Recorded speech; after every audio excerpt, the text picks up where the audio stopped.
সবাইকে জ্ঞানপীঠে স্বাগতম। আমি দেবযানী ব্যানার্জি।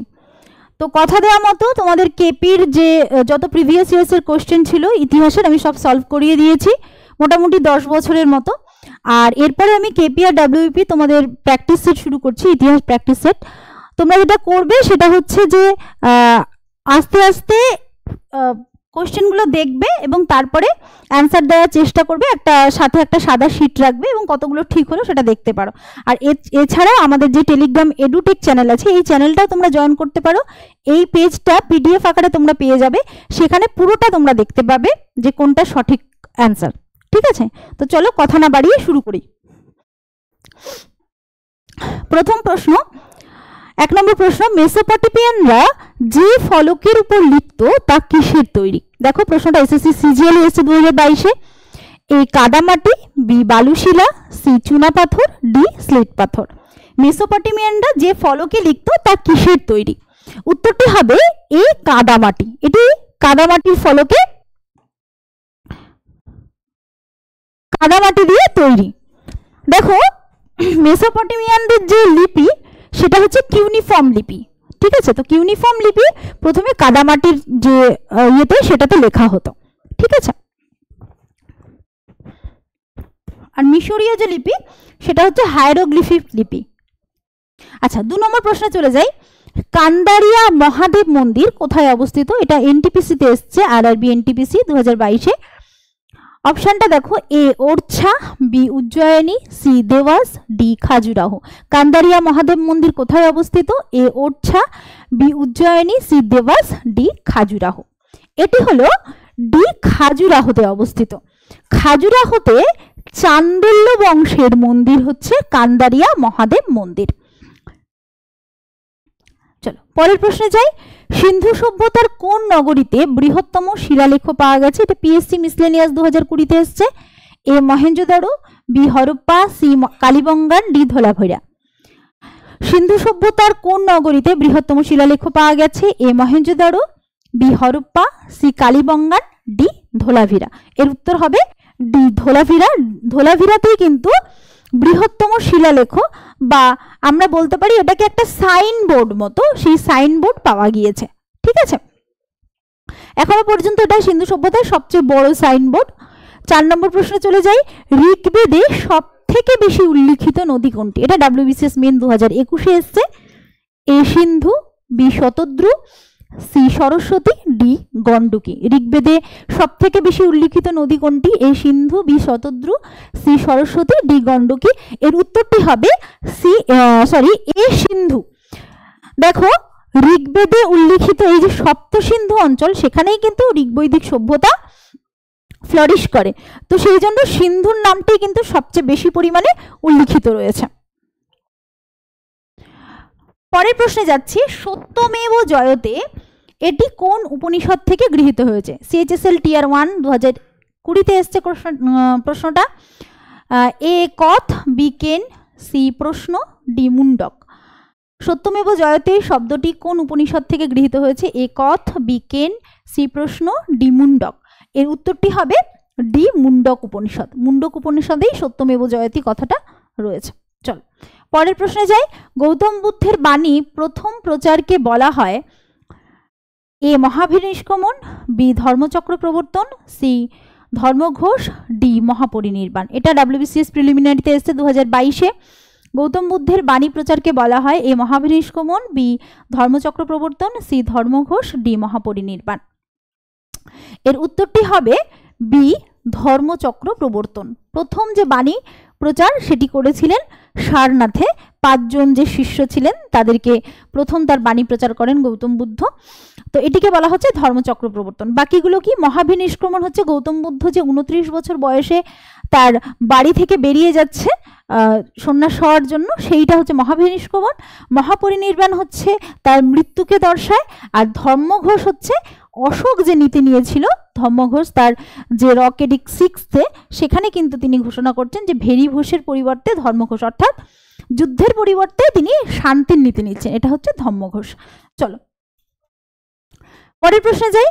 ভারতের কোন রাজ্যে কার্লে নামে বৌদ্ধদের গুহা সংরক্ষিত রয়েছে? প্রশ্নটা আরআরবি এনটিপিসিতে এসছে 2021 সালে। A Bihar, B Karnataka, C Maharashtra, D Uttar Pradesh. ভারতের কোন রাজ্যে কার্লে নামে বৌদ্ধদের গুহা সংরক্ষিত রয়েছে? A Bihar, B Karnataka, C Maharashtra, D Uttar Pradesh. এর উত্তরটি হবে সি মহারাষ্ট্রে। মহারাষ্ট্রে কিন্তু কার্লে যে গুহা রয়েছে সেটা কিন্তু রয়েছে, বৌদ্ধদের গুহা। চলো পরের প্রশ্নে যাই। বিম্বিসার কোন বংশের রাজা ছিলেন? এটাও কিন্তু সিএইচএসএল এ এসছে 2017 সালে।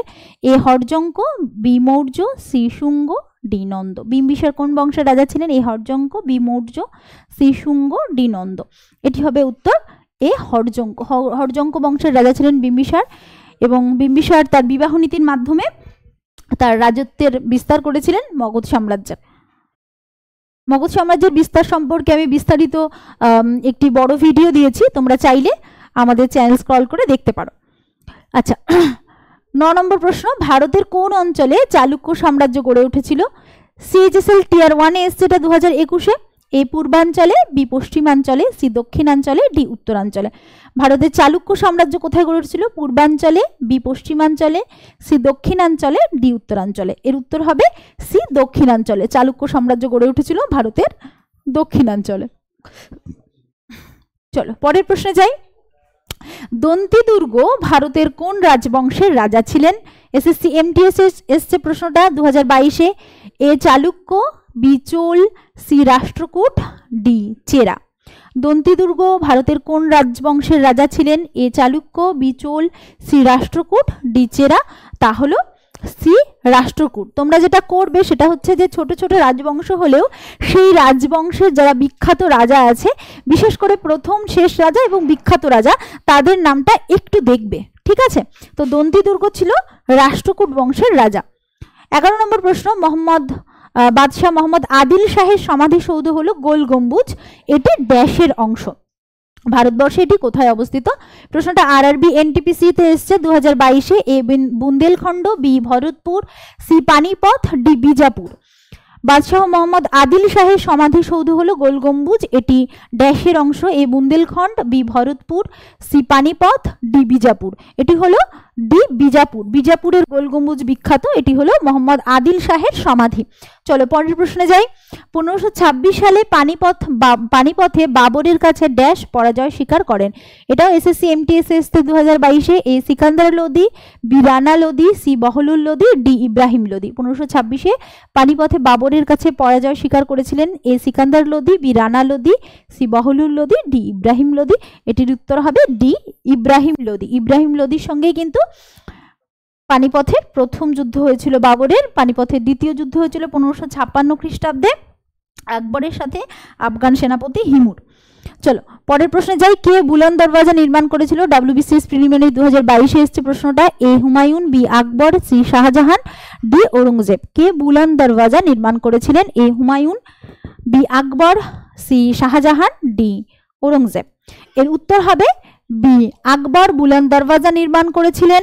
এটির নির্মাণকাল হচ্ছে 1576 খ্রিস্টাব্দে। আকবর গুজরাট জয়ের স্মৃতিতে এই বুলন্দ দরওয়াজা নির্মাণ করেন, যা 176 ফুট উঁচু। ঠিক আছে,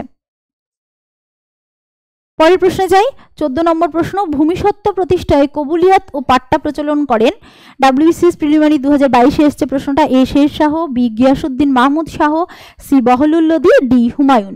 ভূমিসত্ত্ব প্রতিষ্ঠায় কবুলিয়াত এবং পাট্টা প্রচলন করেন A Sher Shah, B Ghiyasuddin Mahmud, C Bahlul Khan Lodi, D Humayun.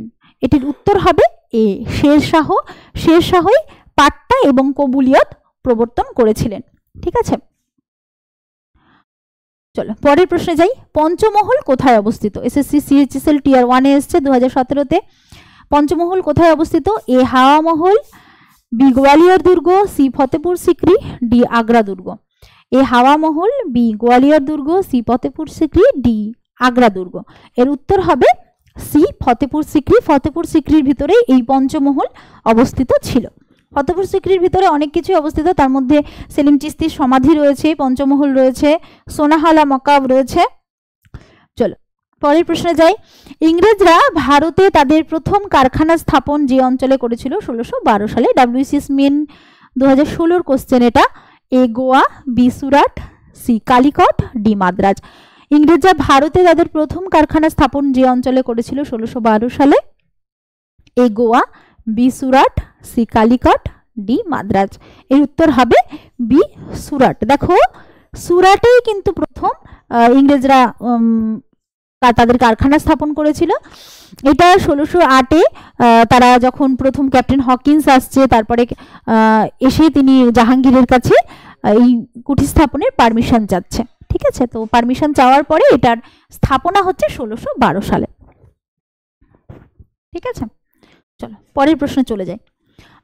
17 নম্বর প্রশ্ন, কত সালে মুঘল সম্রাট শাহ আলম ইস্ট ইন্ডিয়া কোম্পানিকে দেওয়ানি প্রদান করে? এসএসসি এমটিএস এর প্রশ্ন এটা 2022-এ। এ 1758, বি 1755, সি 1760, ডি 1765। এর উত্তরটি হবে ডি 1765। 1765 কিন্তু মুঘল সম্রাট শাহ আলম ইস্ট ইন্ডিয়া কোম্পানিকে দেওয়ানি প্রদান করেছিল, এবং এটি হয়েছিল কোন যুদ্ধের পর? না, বক্সারের যুদ্ধের পর। 1764-তে বক্সারের যুদ্ধের পর দুটি চুক্তি হয়, এলাহাবাদের প্রথম সন্ধি এবং এলাহাবাদের দ্বিতীয় সন্ধি। এই দুটি সন্ধির মাধ্যমে পরবর্তীকালে 1765-তে দেখা যাচ্ছে যে শাহ আলম ইস্ট ইন্ডিয়া কোম্পানিকে তার দেওয়ানি প্রদান করে। দেওয়ানি কি? দেওয়ানি হচ্ছে রাজস্ব আদায়ের অধিকার। পরবর্তী প্রশ্নে চলে যাই। চুয়ার বিদ্রোহ বাংলার কোন জেলাতে সংঘটিত হয়েছিল? চুয়ার বিদ্রোহ বাংলার কোন জেলাতে সংঘটিত হয়? WBCS মেনের কোশ্চেন 2022-এ। A Purulia, B Bardhaman, C Medinipur, D Murshidabad. Chuar বিদ্রোহ বাংলার কোন জেলাতে সংঘটিত হয়? A Purulia, B Bardhaman, C Medinipur, D Murshidabad. উত্তর হবে সি মেদিনীপুর। ঠিক আছে, চুয়ার বিদ্রোহ সংঘটিত হয়েছিল মেদিনীপুরে। পরের প্রশ্নে যাই। টিপু সুলতান কত সালে মহীশূরের শাসক হয়েছিলেন? এই প্রশ্নটা এমটিএসে এসছে 2022-এ। এ 1765, B 1782, C 1775, D 1762। Tipu Sultan কত সালে মহীশূরের শাসক হন? এ 1765, বি 1782, সি 1775, ডি 1762। এর উত্তর হবে 1782 সালে। 1782 সালে অনেক কিছুই হচ্ছে, তো আমি একটু বলি। সেটা হচ্ছে যে 1782 সালে হায়দার আলীর মৃত্যু হচ্ছে ক্যান্সার রোগে। তারপরে টিপু সুলতান মহীশূরের শাসক পদে বসেন, কিন্তু 1782-তে টিপু সুলতান যে যুদ্ধটা, অর্থাৎ দ্বিতীয় ইঙ্গ মহীশূর যুদ্ধ, সেটাকে কিন্তু চালিয়ে নিয়ে গিয়েছিলেন। হ্যাঁ, এবং 1784-তে তারপরে সন্ধি হচ্ছে। আচ্ছা, এরপরে পরের প্রশ্নে চলে যাই। 20 নম্বর প্রশ্ন, প্রথম কোন ভারতীয় শাসক অধীনতামূলক মিত্রতা নীতি গ্রহণ করেন? WBCS মেন 2018-এর কোশ্চেন। এ অযোধ্যা নবাব, বি হায়দ্রাবাদের নিজাম, সি পেশোয়া দ্বিতীয় বাজিরাও, ডি ত্রিবাঙ্কুরের রাজা। প্রথম কোন ভারতীয় শাসক অধীনতামূলক মিত্রতা নীতি গ্রহণ করেন? এ অযোধ্যার নবাব, বি হায়দ্রাবাদের নিজাম, সি পেশোয়া দ্বিতীয় বাজিরাও, ডি ত্রিবাঙ্কুরের রাজা। এর উত্তরটা হবে বি হায়দ্রাবাদের নিজাম। হায়দ্রাবাদের নিজাম 1798 খ্রিস্টাব্দে এই নীতিটা নিয়ে নিচ্ছে। ঠিক আছে, নীতি গ্রহণ করছে। চলো পরের প্রশ্নে যাই। নিম্নের কোন ঐতিহাসিক ব্যক্তি শিখদের সামরিক শক্তিতে পরিণত করেন? এটা এসএসসি গ্র্যাজুয়েট লেভেল 2007-এর কোশ্চেন এটা। A Arjun Dev, B Gobind Singh, C Hargobind, D Tegh Bahadur. নিম্নের কোন ঐতিহাসিক ব্যক্তি শিখদের সামরিক শক্তিতে পরিণত করেন? A Arjun Dev, B Gobind Singh, C Hargobind, D Tegh Bahadur. এর উত্তরটি হবে ডি বি গোবিন্দ সিং। গুরু গোবিন্দ সিং কিন্তু শিখদেরকে সামরিক শক্তিতে পরিণত করেন, এবং তিনি পুরো শিখ শক্তিটাকে একটা সামরিক শক্তিতে উন্নীত করার চেষ্টা করেন, এবং সেই সময় কিন্তু শিখ আর মুঘল যুদ্ধটা কিন্তু মারাত্মক আকার ধারণ করেছিল এই গুরু গোবিন্দ সিং এর সময়। আচ্ছা, 22 নম্বর প্রশ্ন চলে আসি। উলগুলান শব্দটি নিম্নলিখিত কোন আন্দোলনের সঙ্গে জড়িত? WBCS প্রিলিমিনারি 2021-এর কোশ্চেন এটা। এ মুন্ডা, বি সাঁওতাল, সি কোল, ডি গোর্খা। উলগুলান শব্দটি নিম্নলিখিত কোন আন্দোলনের সঙ্গে জড়িত? এ মুন্ডা, বি সাঁওতাল, সি কোল, ডি গোর্খা। এর উত্তর হবে এ মুন্ডা। মুন্ডা বিদ্রোহকে বলা হচ্ছে উলগুলান। উলগুলান শব্দের অর্থ হলো ভয়ঙ্কর, বিশৃঙ্খলা। আর সাঁওতাল বিদ্রোহকে আমরা হুল নামে চিনি। হুল বিদ্রোহকে বলা হয় সাঁওতাল বিদ্রোহ। চলো পরের প্রশ্নে যাই। আত্মীয় সমাজের প্রতিষ্ঠাতা কে? এটাও এসএসসি এমটিএস 2022-এ এসছে। এ স্বামী বিবেকানন্দ, বি ভীমরাও রামজি, সি রাজা রামমোহন রায়, ডি দয়ানন্দ সরস্বতী। আত্মীয় সমাজের প্রতিষ্ঠাতাকে? এসএসসি এমটিএসে এসছে কোশ্চেনটা 2022-এ। এ স্বামী বিবেকানন্দ, বি ভীমরাও রামজি, সি রাজা রামমোহন রায়, ডি দয়ানন্দ সরস্বতী। এর উত্তরটা হবে রাজা রামমোহন রায়। রাজা রামমোহন রায় ব্রাহ্ম সমাজ প্রতিষ্ঠার আগেই কিন্তু আত্মীয় সভা বা আত্মীয় সমাজ প্রতিষ্ঠা করেন। এটি 1815 সালে প্রতিষ্ঠা হয়। এটি প্রতিষ্ঠা করার পর রাজা রামমোহন রায় চেয়েছিলেন যে ধর্মীয় সংক্রান্ত বিভিন্ন রকমের যে আলোচনা সেগুলো আত্মীয় সভাতে হবে। পরবর্তীকালে এটা আবার ব্রাহ্ম সভার রূপ নেয়, সেটা 1828 এবং 1829 ব্রাহ্ম সমাজ রূপ পায়। চলো পরের প্রশ্নে চলে যাই। 24 নম্বর প্রশ্ন, ডেভিড হেয়ার ও আলেকজান্ডার ডাফের সহযোগিতায় কে হিন্দু কলেজের প্রতিষ্ঠা করেন? কে হিন্দু কলেজের প্রতিষ্ঠা করেন? ডেভিড হেয়ার এবং আলেকজান্ডার ডাফের সহযোগিতায় কে হিন্দু কলেজের প্রতিষ্ঠা করেন? ঠিক আছে, এটা WBCS main 2016 question. A HLD Derozio, B Ishwarchandra Vidyasagar, C Keshabchandra Sen, D Raja Rammohan Roy. David Hare এবং আলেকজান্ডার ডাফের সহযোগিতায় হিন্দু কলেজ প্রতিষ্ঠায় সহযোগিতা করেন A HLD Derozio, B Ishwarchandra Vidyasagar, C Keshabchandra Sen, D Raja Rammohan রায়। এর উত্তর হবে ডি রাজা রামমোহন রায়, যিনি ডেভিড হেয়ার এবং আলেকজান্ডার ডাফের সহযোগিতায় হিন্দু কলেজের প্রতিষ্ঠা করছেন। পরের প্রশ্নে চলে যাই। স্বামী বিবেকানন্দ কবে রামকৃষ্ণ মঠ মিশন প্রতিষ্ঠা করেন? এই প্রশ্নটা এসেছে CHSL 2021-এ। এ 1899, B 1876, C 1897, D 1882। Swami Vivekananda কবে রামকৃষ্ণ মঠ মিশন প্রতিষ্ঠা করেন? এ 1899, বি 1876, সি 1897, ডি 1882।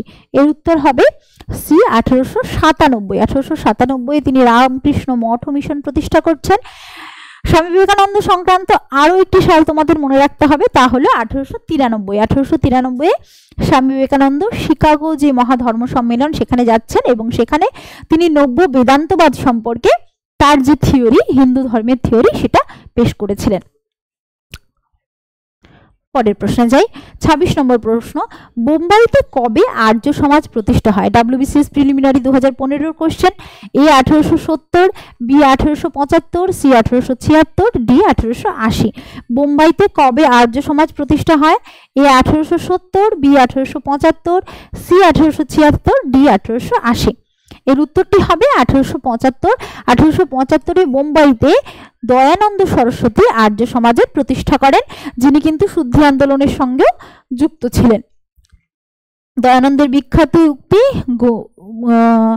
বেদে ফিরে যাও। 27 নম্বর প্রশ্নে চলে এসেছি। লবণ সত্যাগ্রহ কোন সালে হয়? এটা WBCS প্রিলিমিনারি 2020 কোশ্চেন। এ 1929, বি 1930, সি 1931, ডি 1923। লবণ সত্যাগ্রহ কোন সালে হয়? 1929, বি 1930, সি 1931, ডি 1923। এর উত্তর হবে 1930। ঠিক আছে, 1930 সালে গান্ধীজি অহিংস আইন অমান্য আন্দোলনের সময় কিন্তু লবণ সত্যাগ্রহ করছেন। লবণ সত্যাগ্রহ করছেন কোথায়? তার সবরমতী আশ্রম থেকে ডান্ডিতে। সেই ডান্ডিতে অভিযান করে তিনি নিজ হাতে লবণ আইন ভঙ্গ করেছিলেন। এবং তারপরে আইন অমান্য আন্দোলন শুরু হয় 1930-এ। চলো পরের প্রশ্নে যাই। জালিয়ানওয়ালাবাগ হত্যাকাণ্ড ঘটেছিল dash. West Bengal police SI 2019-এ এসছে প্রশ্নটা। A 28 July 1914, B 24 July 1935, C 16 October 1905, D 13 April 1919। Jallianwala Bagh হত্যাকাণ্ড ঘটেছিল A 28 July 1914, B 24 July 1935, C 16 October 1905 এবং ডি 13 এপ্রিল 1919।